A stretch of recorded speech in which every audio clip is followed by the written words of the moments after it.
아멘. 네, 예레미야가 마지막 부분 같이 보겠습니다. 5장 15절부터 22절까지입니다. 15절부터 22절까지 말씀 같이 교독하겠습니다. 제가 한 절 읽겠습니다. 우리의 마음에는 기쁨이 그쳤고 우리의 춤은 변하여 슬픔이 되었사오며 우리의 머리에서는 면류관이 떨어져 싸우니 오호라 우리의 범죄 때문이니이다. 이러므로 우리의 마음이 피곤하고 이러므로 우리 눈들이 어두우며 시온산이 황폐하여 여호가 그 안에서 노나이다. 여호와여 주는 영원히 계시오며 주의 보좌는 대대에 이르나이다. 주께서 어찌하여 우리를 영원히 잊으시오며 우리를 이같이 오래 버리시나이까. 여호와여 우리를 주께로 돌이키소서. 그리하시면 우리가 주께로 돌아가겠사오니 우리의 날들을 다시 새롭게 하사 옛적 같게 하옵소서. 주께서 우리를 아주 버리셨사오며 우리에게 진노하심이 참으로 크시니이다. 아멘. 네, 예레미야가 마지막 부분입니다. 어제도 잠깐 말씀드렸지만 애가라는 그 표현에 어울리게 이스라엘이 당했던 외부로서의 침략 그리고 억압 그리고 지배당하는 것, 그 모든 것들로 인하여서 사실 아직 회복되지 않은 그 상황 속에서 부르는 노래였기 때문에 슬픔이 가득하고 정말 애통함이 넘치는 그런 기도이자 노래라는 것을 말씀드린 바 있습니다. 그렇다 보니까 보통은 마지막 부분은 소망으로 끝나는데 예레미야 애가는 주께서 우리를 아주 버리셨사오며 우리에게 진노하심이 참으로 크시니이다 라고 말하면서 그 애통함이 계속 이어지는 것을 보게 됩니다. 하지만 우리는 감사하게도 알고 있죠. 그 이후에 하나님께서 어떻게 역사하셨고 실제로 그 이스라엘을 내버려 두지 않으시고 구원의 손길을 뻗으셨는지, 그리고 실제 우리 그들을 예루살렘으로 다시금 데리고 오실 뿐만 아니라 약속하셨던 메시아 우리 주 예수 그리스도를 보내어 주셔서 궁극적인 구원까지도 허락하셨던 것을 우리가 알고 있기 때문에 이 예레미야 애가를 읽는 것이 저희들에게는 참 복입니다. 그렇죠? 왜냐하면 이 애통함 가운데에서 하나님이 어떻게 구원하셨는지를 알고 있으니까요. 그래서 그것을 저희가 기대하면서 보게 되는 슬픔의 노래인 것 같습니다. 그리고 다른 한편으로는 저희의 인생도 이런 애통함 가운데 당연히 처해 있을 수밖에 없는 안타까운 상황들이 분명히 있기 때문에 성경에서 이런 애통하는 노래가 실려 있고, 그리고 그 애통함 한복판에서, 그 고통의 한복판에서 눈물을 흘리며 부르짖는, 하나님께서 아직 오시지 않았으나 오시기를 기대하고 소망하면서 기도하고 부르짖는 성도의 노래가 성경에 있다는 사실을 기억할 때에 우리가 정말 위로를 많이 받게 됩니다. 정말 나의 기도를 하나님께서 들으시고 그냥 당장 내가 자리를 박차고 일어나서 더 이상 흔들리지 않고 강건한 믿음의 사람으로서의 모습을 보여야 하는데 라고 스스로를 자꾸 이제 자책할 수도 있고, 스스로에 대해서 하나님 앞에서 받을 만한 자가 아니다 라고 생각을 할 수 있지만, 우리가 성경을 통해서 보는 것은 오히려 그 애통하는 마음으로 하나님 앞에 쏟아 놓았을 때에 주께서 그 궁극적으로는 종국에는 당신의 구원의 손길을 뻗치신다는 사실을 보게 되면서 우리는 크게 위로를 받게 되는 거죠. 그런 측면에서 이런 애가나 예레미야 애가나 아니면 시편이나 또 다른 곳에서 보게 되는 슬픔의 노래들이 우리에게 참 유익이 됩니다. 오늘 말씀 잠깐 보겠습니다. 우리의 마음에는 기쁨이 그쳤고 우리의 춤은 변하여 슬픔이 되었사오며 우리의 머리에서는 면류관이 떨어졌사오니 오호라 우리의 범죄 때문이니이다. 이러므로 우리의 마음이 피곤하고 이러므로 우리 눈들이 어두우며 시온산이 황폐하여 여호가 그 안에서 노나이다 라고 지금 이야기하고 있습니다. 앞서 말씀드린 것처럼 마음에는 기쁨이 그쳤고 우리의 춤은 변하여 슬픔이 된 그 상황 속에서도 예레미야는 끝까지 하나님을 붙들고 있는 것을 보게 됩니다. 실제로 우리가 고통 가운데 있을 때에 이 고통을 어떻게 떨쳐내고 하나님 앞으로 나아갈 것이냐가 중요한 것이 아니라 이 고통의 한복판에 있을 때, 심지어 그것이 나의 범죄로 말미암아 주께서 허락하신 것이라는 것이 너무 명확하게 느껴질 때조차도 우리는 하나님께로부터 오는 도움을 구해야 한다는 것이 오늘 예레미야를 통해서 다시 한번 기억하게 되는 바입니다. 아이가 엄마 몰래 지갑에서 돈을 훔쳐가지고 도망가다가 걸리면 아이가 해야 되는 게 다른 데 가서 일해가지고 돈 벌어서 엄마한테 갚아주고 관계를 회복하려고 하는 것이 아니라 엄마한테 가서 엄마 제가 잘못했어요. 엄마 제가 너무 먹고 싶어서 그랬어요. 라고 말하고 돌아오면서 관계를 회복해야 하는 것처럼 하나님 앞에 하나님과 발생한 관계의 문제, 결국 우리 죄의 문제는 하나님께로 가야 하는 겁니다. 이것이 저희들이 보통 일반적으로 생각하기 힘든 부분이기 때문에 그렇게 하지 못할 때가 참 많이 있죠. 왜냐하면 사람과의 관계는 실제로 그 사람과의 관계를 해결하기 위해서 다른 곳에서 이렇게 아웃소싱을 해다가 그 사람의 마음을 풀어주고 그 다음에 그 사람의 마음이 풀리면 이제 이 관계가 회복되는 것들을 주로 상상을 하지 실제 그 사람한테 가서 그 사람에게서 뭔가를 다시 얻어내서 그걸로 내가 그 사람과의 관계를 회복하리라는 생각을 잘 하지 못합니다. 그런데 하나님께서는 관계가 끊어진 것은 우리 잘못인데 그 관계를 회복하기 위하여 기다리시는 분도 하나님이시고 그 관계를 끝까지 회복하시기 위해서 잡아 끄시는 분도 하나님이시고 그리고 종국에 구원을 허락하시는 분도 하나님이시라는 사실을 우리가 기억할 때에 우리가 보통 일반적으로 생각하는 관계의 회복과는 전혀 다른 양상으로 우리 하나님과의 관계 회복이 일어난다는 것을 알게 되는 거죠. 우리가 낙심해 있을 때, 절망해 있을 때, 고통 가운데 있을 때, 그리고 무엇보다도 그것이 내가 지은 죄악으로 말미암은 것이다 라는 것이 너무 뚜렷할 때, 왜냐하면 우리의 죄악은 결과를 낳거든요. 죄에는 결과가 있습니다. 그래서 내가 그것을 완전히 뉘우치더라도 그 결과 아래에서 우리가 고통스러워하는 것이 우리의 인생이거든요. 이미 저질러버린 일 어떡합니까, 그렇죠? 그래서 그 이후에 있는 일들을, 고통의 나날들을 어쩔 수 없이 이전의 어리석음과 죄악됨의 결과를 오늘 이 순간에도 저희가 짊어지면서 살아가야 하는 것이 안타까운 인생인데 그 가운데에서도 그것을 마치 없는 것처럼 하고 하나님 앞에서 이쁜 모습을 보이려고 하는 것이 아니라 그 자체도, 그 죄의 결과도, 그리고 아직 해결되지 않은 우리의 죄들도 하나님 앞에 가지고 나아가서 주님, 제가 다른 모든 곳에서 살 곳을 찾아보았으나 결국 살 곳은 주님밖에 없습니다. 제가 주님을 떠났기 때문에 문제가 있었던 것이고 제가 살려면 다시 주님께로 돌아가는 수밖에 없다는 사실을 깨닫습니다. 주님, 염치 없지만 주께서 말씀하시는 그 구원의 손길은 그런 것이오니 겸손하게 주님 앞에 엎드립니다. 우리가 주님께 나아갈 수밖에 없는 것이죠. 이것이 어떻게 보면 어제 말씀 가운데에서도 함께 좀 나누었던 자신의 연약함과 죄악됨을 인정하는 양으로서의 모습입니다.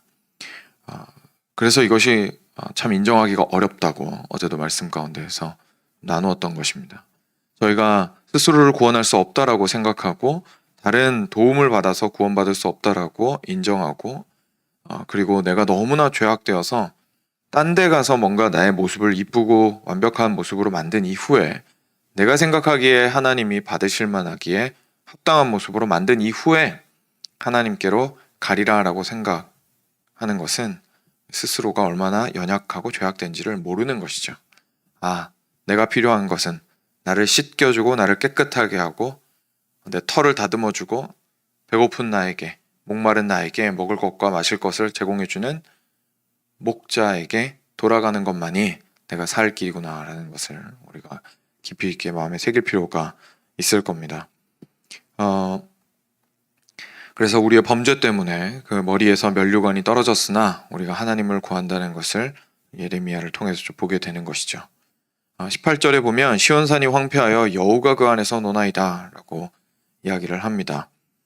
결국 참 하나님께서 계시는 그 시온산이 하나님이 떠나시자마자 황폐하게 되었고 그 찬란하고 아름다웠던 시온산의 영광 안에서는 결국은 한낱 여우가 뛰노는 놀이터가 되어버린 것을 볼 수가 있습니다. 우리 인생의 초라함이 사실 하나님 없음에서 온다라는 사실을 저희가 기억할 필요가 있습니다. 여우가 왕노릇하고 있을 때에 처음에는 하나님이 왕노릇하는 것이 마음에 들지 않아서 하나님을 갈아치워버리면 내가 더 잘 살고 더 부요하고 더 강하게 살 수 있을 것 같고, 하나님께 드렸던 그 영광이 다 내 것이 되면 내가 하나님같이 되리라 라고 하와가 그 마음 가운데 생각했던 것처럼 그런 마음을 우리도 품을 수 있으나, 그 자리에 결국 하나님의 자리를 대체하는 것은 한낱 여우에 불과하다는 것을 나중에서야 깨닫게 되는 거죠. 그래서 이 사실을 깨닫지 못하면 우리의 신앙생활이 그냥 어거지 신앙생활이 될 가능성이 너무 높은 겁니다. 하나님이 하라고 하신 거 지켜야 되는데, 하나님을 왕으로 인정해야 되는데 라고 하면서 압박만 받는 거예요. 그러니까 내가 세운 왕은 단지 여우에 불과하다. 하나님이 이 자리에, 당신의 자리를 굳건하게 지키셨을 때에 나의 삶이 나의 힘으로는 찾을 수 없는 행복과 기쁨과 질서와 그 단단함과 굳건함 위에 설 수 있다라는 것을 인정을 해야만 하나님을 왕으로 인정하는 것이 기쁘고 자발적이고 행복하게 되는 겁니다. 그렇지 않을 경우에는 이거 뭐 어거진 거죠. 이거 내가 너무 왕이 하고 싶은데, 너무 하나님을 빨리 저 왕좌에서 갈아치워버리고 싶은데, 아니면은 그건 못하니까 중간에 이렇게 숨어서 조그만 곳에서라도 내 마음대로 하는 것들을 하고 싶은데, 그것이 나에게 행복을 주고 있다고 착각하고 있기 때문에 결국은 왕을 몰아내고 그 자리가 텅 빈 여호의 놀이터를 만들어버리는 것에 불과한 것인데, 그 사실을 깨닫지 못하고 왕을 밀어내려고 하고 있다는 것을 저희가 스스로 깨달아야 되는 거죠. 그렇지 않으면 자꾸 밀어내려고 합니다. 우리의 본성상.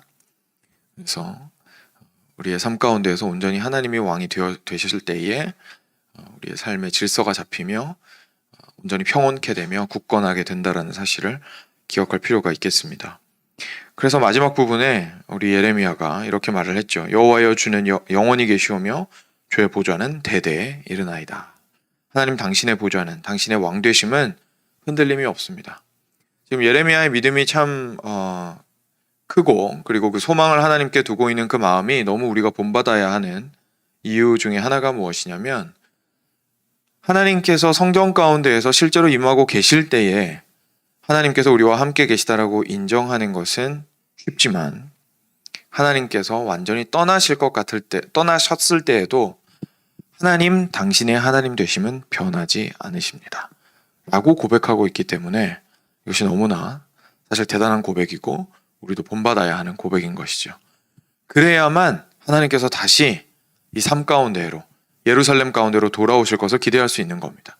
하나님이 우리 예루살렘에 계실 때에만 하나님이시고, 여기를 떠나시고 난 다음에는 나도 하나님 잊어버리고 어차피 하나님이 나 버리셨으니까 라고 생각하면서 하나님을 구하지 않는다면, 이거는 하나님에 대해서 철저하게 오해하고 있는 것이고 어디 가서 자신의 구원을 찾아야 하는지를 전혀 이해하지 못하고 있는 모습일 겁니다. 하나님께서는 여전히 하나님 되십니다. 지금 잠깐 그곳에서 자리를 비우셨을지라도, 지금 잠깐 그 손을 거두셨을지라도, 지금은 나의 인생이 하나님의 진노 가운데 있는 것처럼 느껴질지라도 하나님께서는 여전히 선하시고 인자하시고 자비와 긍휼이 무궁하시며 모든 것을 아시며 모든 것을 다스리시기를 여전히 포기하지 않으시고 끝까지 붙들고 계시는 하나님이시라는 사실을 저희가 고백할 필요가 있습니다. 가장 그것을 느낄 수 없는 그때에. 그리고 나서 계속해서 노래합니다. 주께서 어찌하여 우리를 영원히 잊으시오며 우리를 이같이 오래 버리시나이까. 여호와여, 우리를 주께로 돌이키소서. 그리하시면 우리가 주께로 돌아가겠사오니 우리의 날들을 다시 새롭게 하사 옛적 같게 하옵소서. 네. 그래서 우리를 주님께로 돌이키시옵소서. 다른 어디서도 저희가 구원을 찾을 수 없사오니 주님께로 돌이키고자 합니다.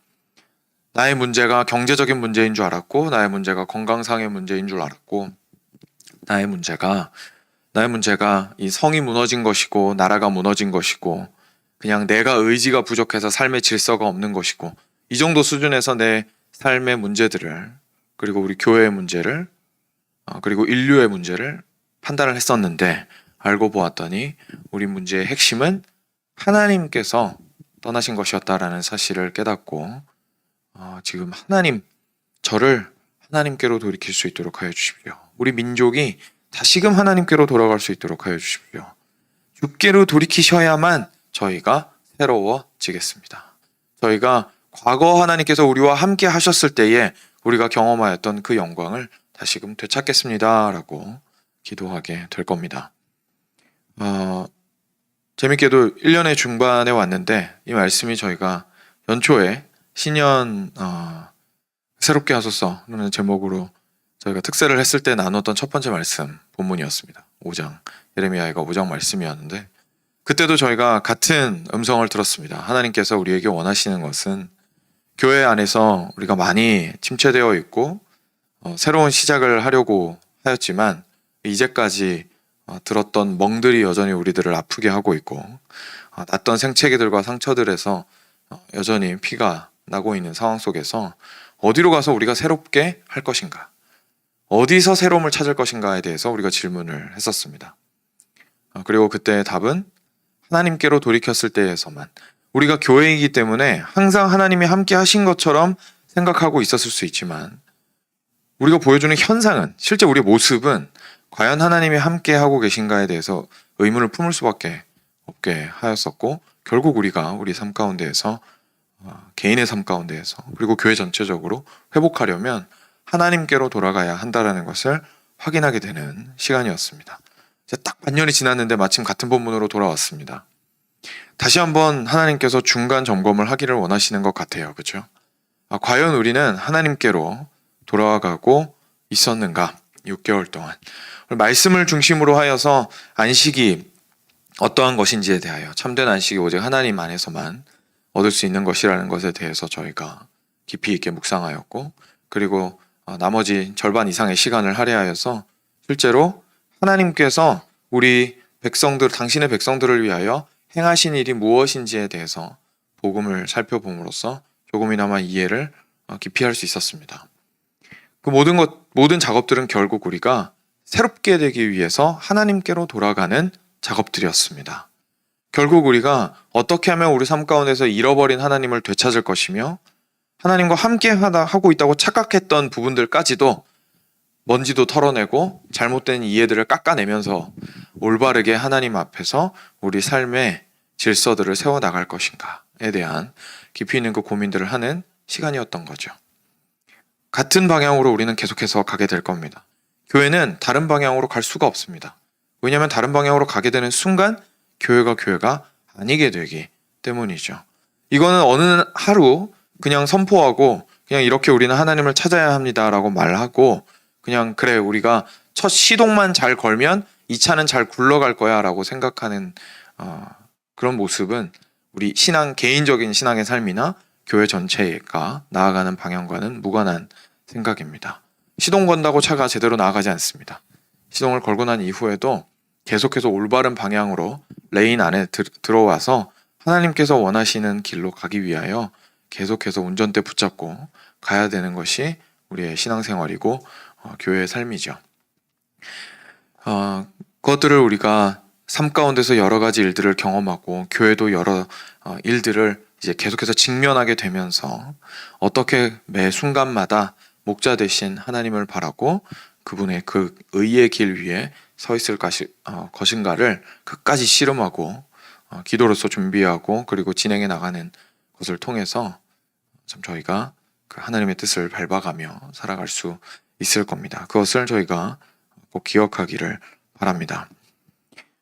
그래서 우리가 함께 21절 말씀을 다시 한번 한 목소리로 읽으면서 같이 기도로 들어가기를 원합니다. 같이 읽겠습니다. 여호와여 우리를 주께로 돌이키소서. 그리하시면 우리가 주께로 돌아가겠사오니 우리의 날들을 다시 새롭게 하사 옛적 같게 하옵소서. 아멘.